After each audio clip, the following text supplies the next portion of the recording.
우리 앞뒤 좌우 성도님들 인사하십시다. 하늘 복 많이 받으세요. 사랑하고 축복합니다.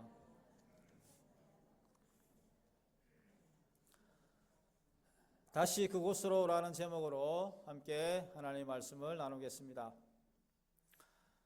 옛날 속담에 이런 말이 있습니다. 자라보고 놀란 가슴. 네, 눈치가 있으십니다. 자라보고 놀란 가슴, 소뚜껑 보고 놀란다는 말이 있습니다.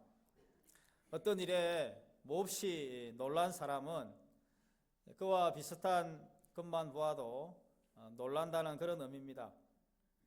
예컨대 큰 교통사고를 한번 당하신 분들은 별것 아닌 차 소리나 경적 소리에 소스라치게 놀라기도 하는 것입니다. 오늘날로 말하자면 트라우마라고도 말할 수 있겠습니다. 트라우마라고 하는 것은 재해를 당한 뒤에 생기는 비정상적인 심리적인 반응을 말합니다. 어떤 큰 위기나 또 고통이나 아픔을 당한 사람들은 그런 고통이 전혀 아님에도 불구하고 그것에 대한 아주 좀 때로는 지나치게 반응을 해서 나도 모르는 우울감이나 또 나도 모르는 그 자존감이 낮아져서 어려움을 당하는 경우가 종종 있습니다. 아마도 현대인들은 저를 포함한 우리 모두가 한 번쯤은 이런 트라우마에 자신이 아파하거나 힘들어하는 경험이 다 있을 줄로 압니다. 모르긴 몰라도 지금 이 시간에도 아마 그러한 어려움으로 인해서 다시 재기하거나 다시 힘을 얻어서 나아가고자 하지만 여전히 힘들어하는 그런 경우도 아마도 있을 줄로 압니다. 예전에 우리 남자들은 군대에서 고생한 시절 이야기하면 그곳으로 두 번 다시 발길을 돌리고 싶지 않다는 말들을 종종 합니다. 또 어떤 사람에게 한번 상처받거나 아픔을 경험했다면 그 사람 두 번 다시 경험하기 싫어. 두 번 다시 그 사람과 어떤 대화를 나누기 싫어. 그런 말들을 종종 하기도 합니다. 그 한 번으로 지나가서 다 잊어버렸음에도 불구하고 그 이유가 계속 이어지는 현재 진행형의 삶을 살고 있는 경우도 우리는 종종 보게 됩니다. 여러분, 오늘 성경에 바울 사도에게 있어서 가장 큰 트라우마가 있었는데 그건 바로 같은 동족인 유대인들로부터 당하는 핍박과 어려움이었습니다. 바울 사도가 어떤 사람이었습니까? 히브리인 중에 히브리인이고 어렸을 때부터 유대교에서 자라서 말씀을 외우고 율법 두루마리를 통째로 외우다시피 하는 그야말로 성경 박사입니다. 그는 여러 가지로 부족함이 없는 사람이었어요. 그런데 그가 회심하고 난 이후에 예수님을 영접하고 난 다음에 그에게 제일 아픔을 주는 사람들이 같은 동족 유대인들이었습니다. 그들의 그 핍박과 고통은 감당하기 힘든 정도였습니다. 그래서 그 트라우마가 그에게 늘 있어서 다른 지역으로 전도하면서 이동할 때에도 오늘은 이곳에서 누가 나에게 돌을 던질지, 오늘은 또 저곳에서 누가 나에게 아픔을 줄지, 그런 여러 가지 이제 고통과 아픔을 늘 한 몸에 안고 살아갔던 사람이었습니다.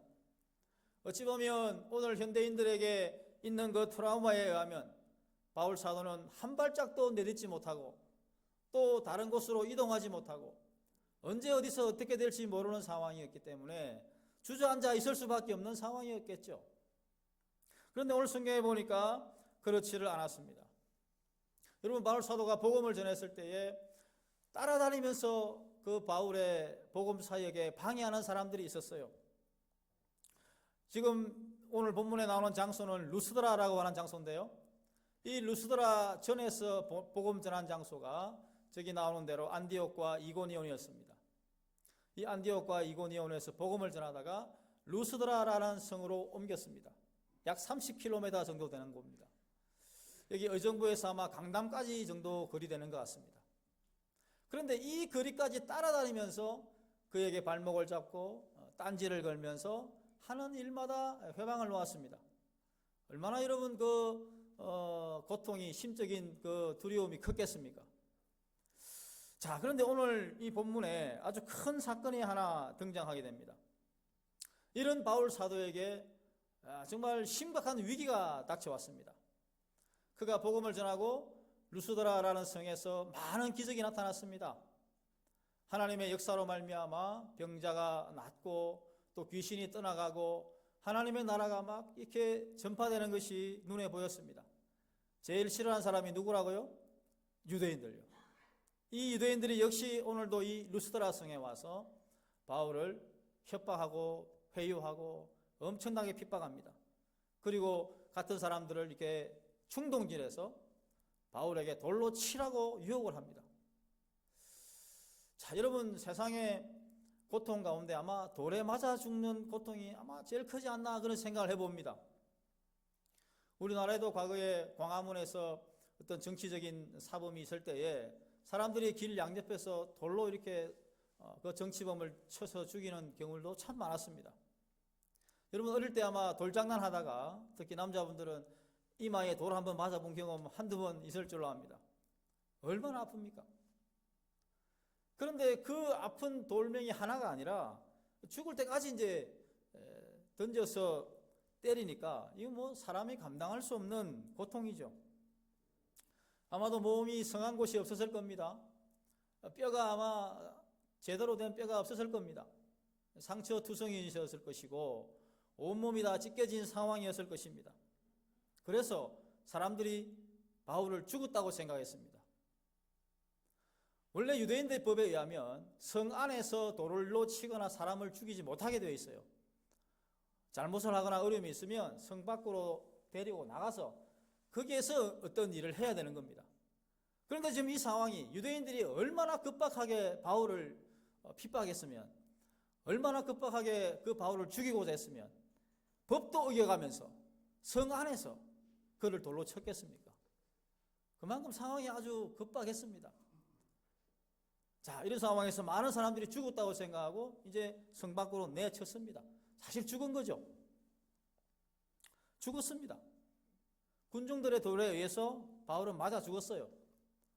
그런데 여러분, 놀라운 일이 일어납니다. 그 주변의 제자들이 이제 바울 선생님 장례를 치르려고 삼삼오오 몰려들었습니다. 바울 선생님을 장례를 치러야 되겠는데 어떻게 해야 되겠는가?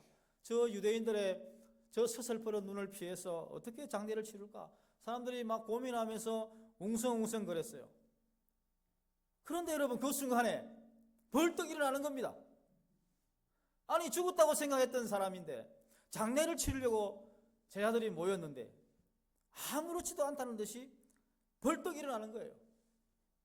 자, 이 광경을 목격한 사람이 있어요. 그 사람이 바로 디모데입니다. 디모데후서 3장 11절 말씀을 같이 한번 읽어보겠습니다.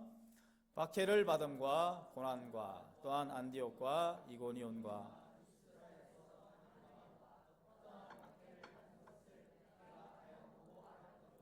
주께서 이 모든 것 가운데서 나를 건지셨느니라. 아멘. 하나님의 사람 디모데가 이 모든 광경을 다 목격했어요. 그리고 여러분, 저기 성경에는 안 나오지만 사도행전을 누가 기록했죠? 힌트, 누가? 사도행전을 누가 기록했죠? 네, 누가 기록했게? 누가? 또 누가가 기록한 성경이 있죠? 뭡니까? 네, 누가복음. 네, 그래서 누가행전 그렇게 말하기도 합니다. 누가가 이 사도행전을 기록했기 때문에 누구보다도 또 최근접거리에서 그걸 목격했어요. 그리고 디모데가 이 광경을 목격하면서 나중에 바울 사도가 디모데에게 쓴 편지에 보면, 디모데야, 내가 그 루스드라 성에서 거의 죽었던 거 기억하지? 그 광경에서 내가 툴툴 털고 일어난 것도 너 알지? 주께서 이 모든 것 가운데서 나를 건지셨느니라.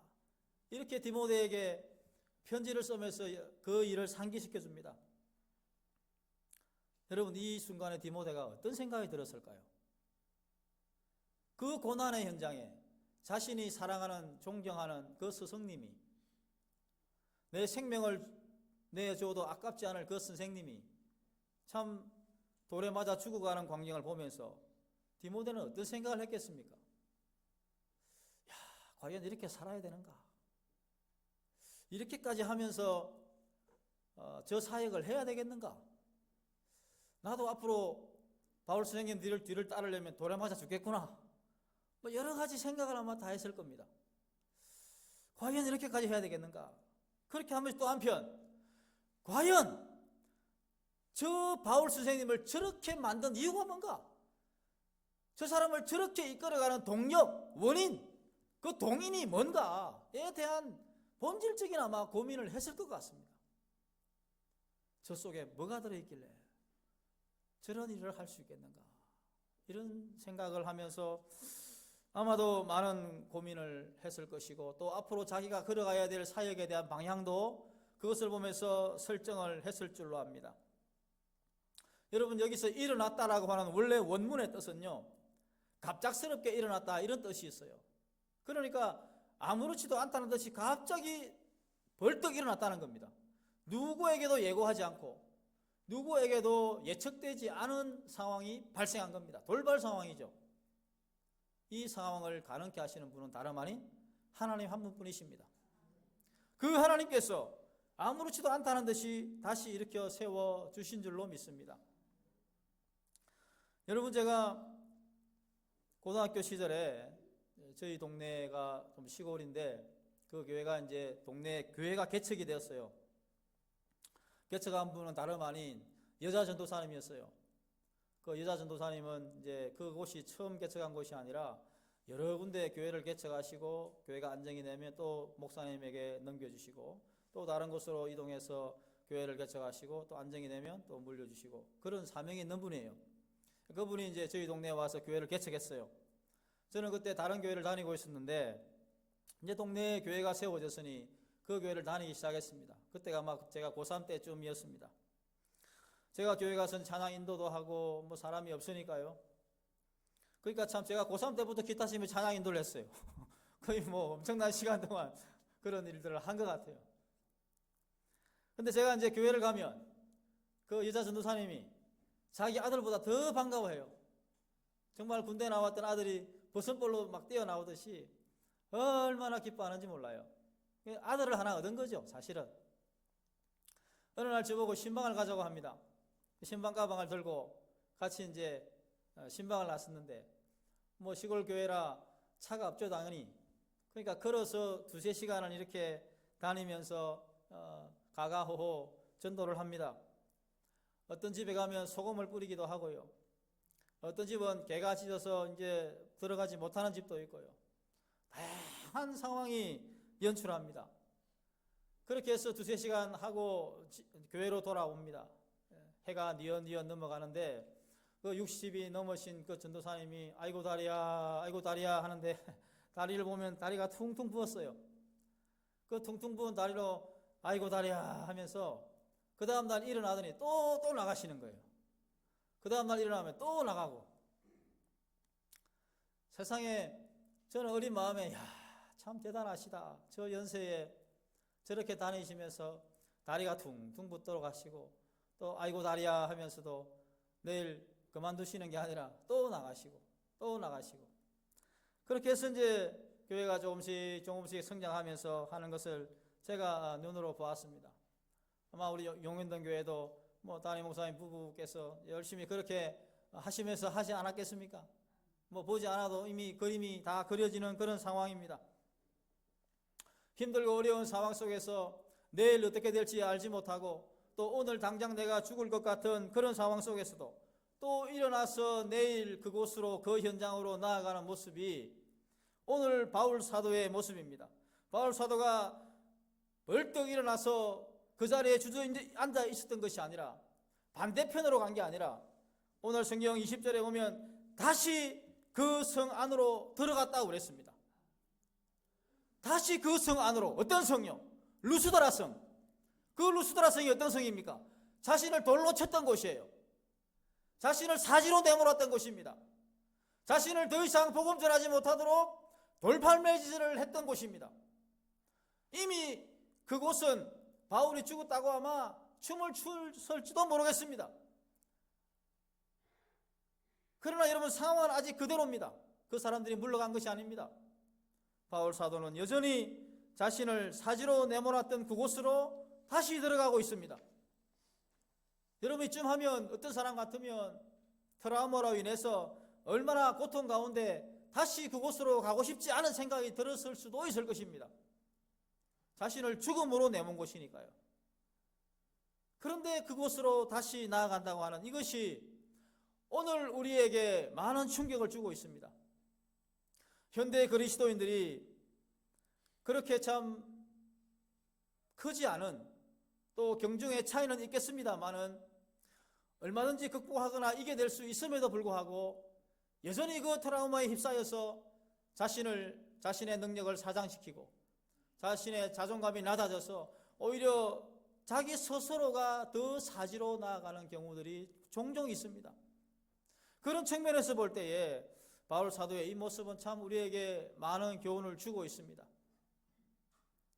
조금 전에 제가 고향 동네에서 개척교회 했던 전도사님 이야기를 드렸습니다. 그분이 다시 일어나서 그 일을 하던 것을 저는 기억하면서 제가 10몇 년 전에 부목사로 사역하던 교회에서 어떤 일이 있었는가 하니까 지금처럼 우리 교회 주변에 힐스테이트가 600세대가 들어오지 않습니까? 그 당시 10몇 년 전에 그 교회 주변에 3,654세대가 새로 입주를 하게 되었습니다. 제가 잊어버리지도 않습니다. 3,654세대입니다. 그 당시로는 그 부산 지역의 최대 규모의 단일 단지였습니다. 그러니까 제가 그 교회를 부임할 때에 그 교회 목사님이 저더러 당신을 뽑은 이유는 저곳에 가서 전도해서 저 입주하는 사람들을 영혼들을 어떻게든지 우리 교회로 인도하기 위해서 당신을 뽑았다는 거예요. 면접 볼 때는 그런 이야기 안 하시더니 이제 부임하고 나니까 우리 교회는 안 그렇습니다. 면접 전에 다 이야기했습니다. 저는 다 알고 왔어요. 그래서 부임하니까 그 이야기를 하시는 거예요. 제가 얼마나 부담이 되었는지 모릅니다. 저 3,654세대를 내가 무슨 재주로. 그때 그 아파트가 롯데캐슬이었어요. 제가 부임하고 난 다음에 그 1년간을 롯데캐슬에 살았습니다. 그렇게 해서 그 아침에 출근하면 그곳으로 가서 제 마티즈 차에 전도용품들을 싣고 전도팀들을 태우고 그곳으로 출근해서 복음을 전하다가 또 교회 퇴근하고 그렇게 몇 개월을 했어요. 다른 교회 여러 교회들도 아주 많이 전도하려고 달려들었어요. 그런데 우리 교회만큼 체계적이고 장시간 동안 많은 성도들이 나가서 함께 전도하면서 체계적으로 한 교회는 우리 교회밖에 없었어요. 그렇게 해서 1년이 지나고 2년이 지났습니다. 그런데 그 3,654세대에서 거의 지금으로 말하자면 한 3, 40가정, 3, 40세대가 교회로 등록을 했고 그리고 그 등록한 성도들 가운데 자녀들이 또 많았기 때문에 어른들이 등록하니까 주일학교도 부흥을 하고 그렇게 해서 온 교회가 아주 활기차게 했던 기억이 제 기억 속에는 아주 생생합니다. 제가 그때 영상으로 찍어놓은 게 한 5분짜리 분량으로 있어요. 아마 다음에 기회가 되면 여러분들에게 저의 옛날 그 까까머리 했던 또 은갈치 양복을 입고 그렇게 전도했던 그 모습들이 아마 생생하게 보실 수 있을 겁니다. 참 과거에 그 전도사님이 그렇게 다시 일어나서 다시 나갔던 그것을 상기하면서 저 역시도 그런 생활을 했던 것이 기억이 납니다. 오늘 바울 사도 역시 그러한 일들이 우리 주변에 또 그의 삶 가운데 얼마나 많이 일어난지 모릅니다. 여러분 우리도 이제 힐스테이트를 위해서 한 3월달 정도에는 이제 전도 출범식을 할 겁니다. 출정식을 해서 여러분 복장마다 또 가정마다 하나씩 입양을 해서 한 동씩 한 세대씩 입양을 해서 기도도 하고 또 그렇게 해서 부지런히 우리가 하다 보면 8월달 입주하고 난 이후에 이곳에 참 많은 세대가 등록을 하고 또 그것을 통해서 주일학교도 부흥을 하고 하나님이 아마 새로운 역사의 물줄기를 새롭게 만들어 가시는 그러한 일들을 경험하게 될 줄로 압니다. 그것을 위해서 우리가 기도하면서 또 함께 협력하며 나아가야 할 줄로 압니다. 여러분 우리를 사지로 내몰았던 그곳, 나를 죽음으로 내몰았던 그곳, 그곳이 어딘지, 그곳이 교회인지 혹은 사람인지 혹은 사역인지 봉사인지 무엇인지는 저는 잘 모르겠습니다만은 어쨌든 나를 죽이려고 했던 그곳에 다시 나아갈 때 기적은 일어납니다. 다시 나아갈 때 하나님의 역사는 더 크게 이루어 나가는 줄로 믿으시기를 바랍니다. 여러분 1956년도에 어떤 미국에서 큰 일이 일어났습니다. 1956년도 미국에서 한 선교사의 몇 명의 선교사들을 통해서 일어난 일들이 있었는데요. 바로 짐 엘리엇이라고 하는 사람과 그 부인 엘리자베스 엘리엇에 대한 헌신입니다. 미국의 명문대학을 졸업하고 전도 유망하고 또 잘 나갔던 그런 사람이에요. 그런데 이 사람이 자신의 동기 5명과 함께 헌신을 합니다. 우리가 저 남미 에콰도르에 있는 아우카족이라는 족에게 가서 복음을 전하자. 그렇게 의기투합을 하고 5명이 경비행기를 타고 아우카족에게 날아갔습니다. 거기 이제 비행기를 착륙을 시키고 거기에서 이제 성경책과 먹을 것을 가지고 들어갔습니다. 거기서 열심히 이제 사역을 하는데요. 그 이후로 소식이 끊겼습니다. 미국 본국과 소식이 끊겼는데요. 많은 사람들이 기도했습니다. 전도 유망하고 앞으로 장래가 촉망되는 그 5명의 젊은이 결혼도 했습니다. 가정도 있어요. 얼마나 많은 사람들이 기도하면서 하나님께 울부짖은지 모릅니다. 결과는 그 짐 엘리엇과 5명의 친구 모두가 창에 찔려서 순교를 당했습니다. 미국에 있는 많은 사람들은 이 무슨 낭비인가? 저 젊은이들이, 저 전도 유망한 젊은이들이 왜 저런 죽음을 당해야 되는가? 이건 너무 헛고생 아닌가? 그런 생각을 했습니다. 그때 이것이 끝나는 것이 아니라 그 아내들이, 그 5명의 아내들이 남편들의 뒤를 이어서 우리도 아우카족에게 가서 복음을 전하기로 결심합니다. 그렇게 해서 정글에 생존하는 훈련도 하고 여러 선교 훈련을 받고 난 이후에 그 부인들이 아우카족으로 파견되었습니다. 그곳에 가서 부지런히 그 아우카족을 섬겼습니다. 그런데 이 아우카족에게는요, 남자는 창으로 찔러 죽이지만 연약한 여자들은 절대 죽이는 법이 없대요.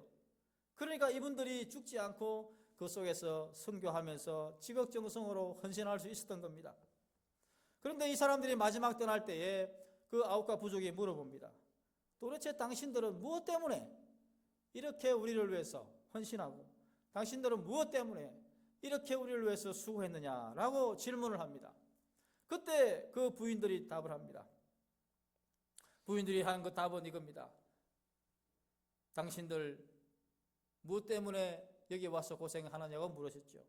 그것은 바로 예수님은 여러분을 사랑합니다. 이 한마디 전하기 위해서 우리가 여기까지 왔습니다. 그렇게 답을 했습니다. 그리고 자신들의 이제 과거를 이야기하면서 당신들이 죽였던 그 5명의 남자들, 그 남자들의 부인들이 바로 우리라고 그렇게 고백을 합니다.